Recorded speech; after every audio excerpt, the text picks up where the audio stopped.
Hello, you're watching the English News Bulletin on QPVN channel. I'm Chung Nguyen, and now let me keep you up to date with the headlines. President LUONG hands over appointment decisions to 2 deputy prime ministers and 4 ministers. Vietnam and China strengthen judicial cooperation. Quan họ singing in New Spring. On the morning of February the 18th, during the 9th extraordinary session chaired by National Assembly Chairman Trần Thanh Mẫn, the National Assembly voted overwhelmingly to pass the amended law on government organization. The session was attended by General Secretary Tô Lâm, President LUONG, and Prime Minister Phạm Minh Chính. With 463 out of 465 National Assembly deputies voting in favor, the National Assembly officially passed the amended law on government organization. The bill consists of 5 chapters and 32 articles. Accordingly, regarding the position and functions of the government, the law stipulates the government is the highest executive body of the Socialist Republic of Vietnam, exercising executive power, and is the executive body of the National Assembly. The government is responsible to the National Assembly and reports on its work to the National Assembly, the Standing Committee of the National Assembly, and the President. The law project is designed to ensure the organization of an administrative apparatus that manages multiple sectors and fields, streamlined, effective, and efficient. The amended law on government organization will take effect on March 1st, 2025. The same day, President LUONG presided over a ceremony to announce and hand over the presidential decisions appointing 2 deputy prime ministers and 4 ministers serving the 2021-2026 term. Prime Minister Phạm Minh Chính attended the event. President LUONG presented decisions to appoint Mr. Mai Văn Chính and Mr. Nguyễn Chí Dũng as deputy prime ministers for the 2021-2026 term. Prime Minister Phạm Minh Chính and other party and state leaders presented flowers to congratulate the 2 new deputy prime ministers. President LUONG also presented decisions to appoint Mr. Đào Ngọc Dung as Minister of Ethnic and Religious Affairs, Mr. Nguyễn Mạnh Hùng as Minister of Science and Technology, Mr. Đỗ Đức Duy as Minister of Agriculture and Environment, and Mr. Trần Hồng Minh as Minister of Construction. He congratulated the 6 new cabinet members and affirmed that they have strong political will, good moral qualities, and high responsibility. They have received proper training and made outstanding contributions in their assigned fields. In the new positions, President LUONG asked them to continue improving their political qualities, be loyal to the party, the fatherland, and the people, maintain revolutionary qualities, ethics, and be exemplary in complying with the party's guidelines and policies and state policies and laws. The new cabinet members should continuously study and improve their capacity and qualifications in all aspects, be truly honest, fair-minded, and impartial, and seriously perform their task following the party's regulations and the powers under the Constitution and laws of the state. They are expected to make effective contributions to their assigned sectors and fields, together with the government actively remove difficulties and obstacles, resolve important and strategic issues, meet practical requirements and those of the cause of innovation, contributing to building an effective and professional administration serving the people. On the afternoon of February the 18th, Inspection Team number 1913 of the Party Central Committee held a conference to announce the Politburo and Secretariat's inspection decision in 2025 for the Central Military Commission. Chairman of the Central Inspection Commission, Head of the Inspection Team Nguyễn Duy Ngọc, and General Phan Văn Giang, Minister of National Defense, co-chaired the conference. Based on the Politburo's plan to grasp the situation, urge, guide, and inspect a number of key work areas in 2025, and Decision number 1913, dated February the 14th, 2025, on establishing the Politburo and Secretariat's inspection team in 2025. The inspection contents include summarizing the implementation of Resolution number 18 of the 12th Party Central Committee on a number of issues on continuing to innovate and reorganize the apparatus of the streamlined political system for effective and efficient operation cooperation. And conclusion number 121 of the Party Central Committee on summarizing the implementation of Resolution 18 associated with the establishment and operation of new party committees, the organization of the implementation of Directive number 35 of the Politburo on party congresses at all levels towards the 14th National Party Congress, and conclusion number 118 on adjusting and supplementing a number of contents of Directive 35, the dissemination and organization of the implementation of Resolution number 57 of the Politburo on breakthroughs in science and technology development, innovative reforms, and national digital transformation. Implementation of conclusion number 123 of the Party Central Committee on supplementary project on socio-economic development in 2025 with a targeted growth rate of 8% or more. Inspection Team 1913 requested party organizations to report fully, substantially, clearly, and specifically, following the required contents, coordinate with the inspection team to ensure timely progress, quality, and efficiency. A mission of the Ministry of National Defense, led by Senior Lieutenant General Võ Minh Luông, Deputy Minister of National Defense, inspected the work of crime prevention and control, handling of administrative violations, law dissemination, education and enforcement, and discipline observance at Hue City Border Guard Command. Senior Lieutenant General Võ Minh Luông highly appreciated the City Border Guard Command's results in implementing tasks and resolutions assigned by the Ministry of National Defense during and after the Lunar New Year 2025.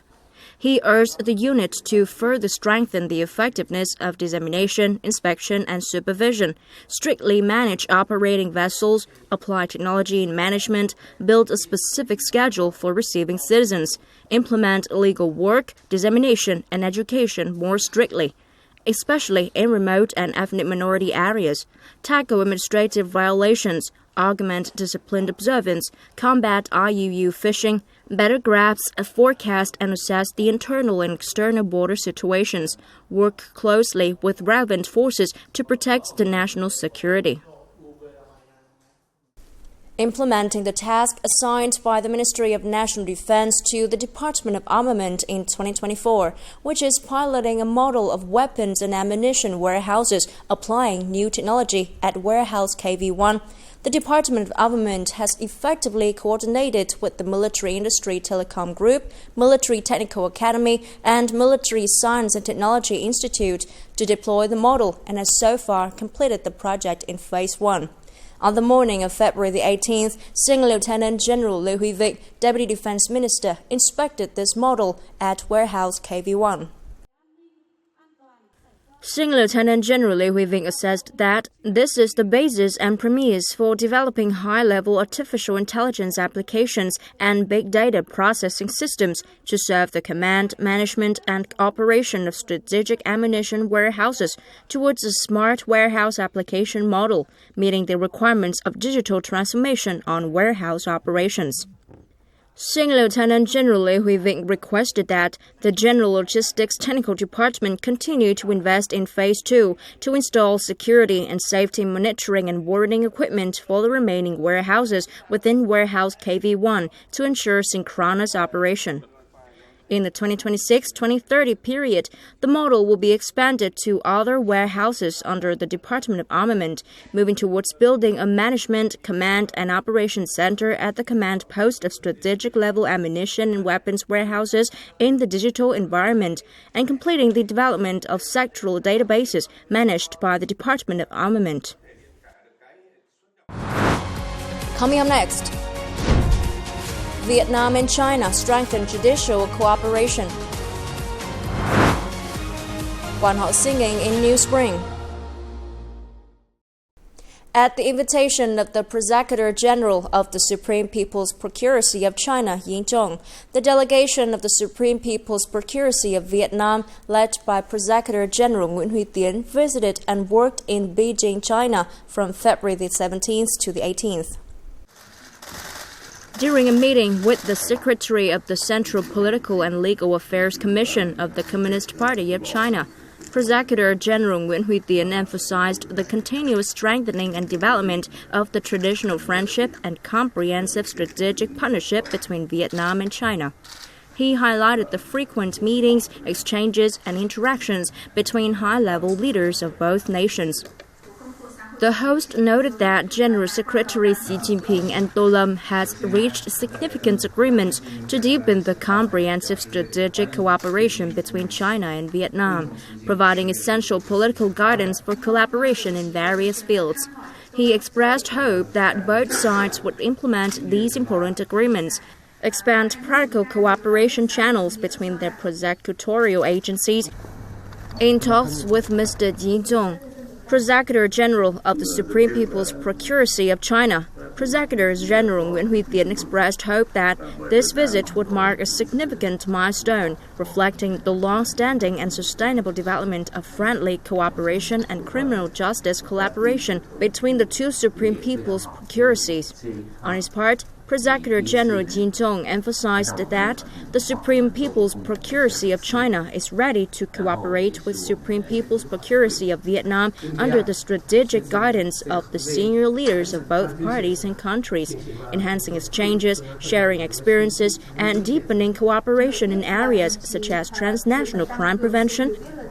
During a meeting with Mr. Jiang Jun, Chief Justice of the Supreme People's Court of China, Prosecutor General Nguyễn VIET expressed hope that the two countries' judicial agencies would continue to strengthen political trust, deepen cooperation at all levels and across various fields, bring greater benefits to the peoples of both nations, and further promote the profound friendship between Vietnam and China.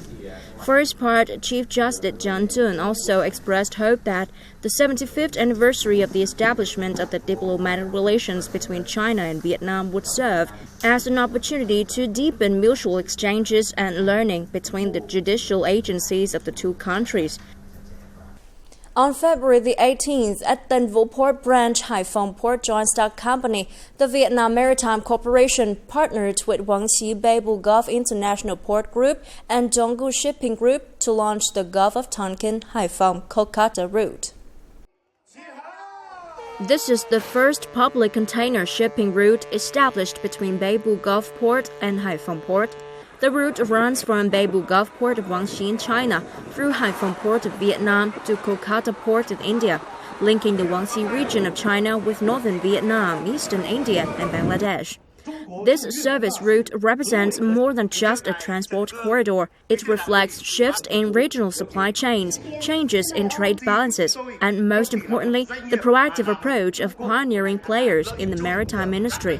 Direct Hải Phòng Kolkata shipping optimizes logistic cost, shortens transit time, enhances competitiveness, and boosts trade between these key markets. In the early days of spring, Bắc Ninh is bustling with festivals throughout villages. Quan họ lovers can fully experience the performances in various forms of quan họ singing, either on boats, at communal houses, or pagodas. Completely separate from these sites, visitors can also find a private space to enjoy the most unique and quintessential features of quan họ singing. Every year during the Lim Festival in early lunar January, quan họ artists gather at the house of Master Đỗ Văn Chiến in Lũ Giang Hamlet, Lim Townlet, Tiên Du District to immerse themselves in the traditional quan họ singing. Here, the ancient quan họ singing is restored with all the rules, with battle boxes shaped like phoenix wings and cups of fragrant tea placed in the middle of the mat. Through their singing, the artists expressed their feelings after many long days away from each other. We admire the ancient style of quan họ singing. The technique is sophisticated. We're trying to preserve it. The ancient quan họ singing is performed without accompaniment, comprising of 3 sessions from 7:30 p.m. the night before to about 2 or 5 a.m. the next morning. After the first session of inviting water and battle, the second begins with the duet songs about love and nostalgia. The last takes place when the sun rises, called The Voice of Farewell to Friends, featuring lingering verses of hesitation to leave and looking for the reunion day. The ancient quan họ singing is something so special, not only the lyrics but also the costumes and the speech. This is truly quan họ singing without accompaniment. For a perfect show, Quan Họ artists must own a repertoire of hundreds of songs, know how to sing in all styles, be well-versed in the folk, and have a deep understanding of all the customs as well as the meticulous rules of conduct and communication. That should be considered the most quintessential features of the Bắc Ninh Quan Họ folk singing, and more importantly, it demonstrates the respect, preservation, and maintenance of the pure gold of Quan Họ cultural heritage. And that's all for now. Remember, you can always watch news again at QPVN.vn. Now, thank you for watching and hope to see you next time.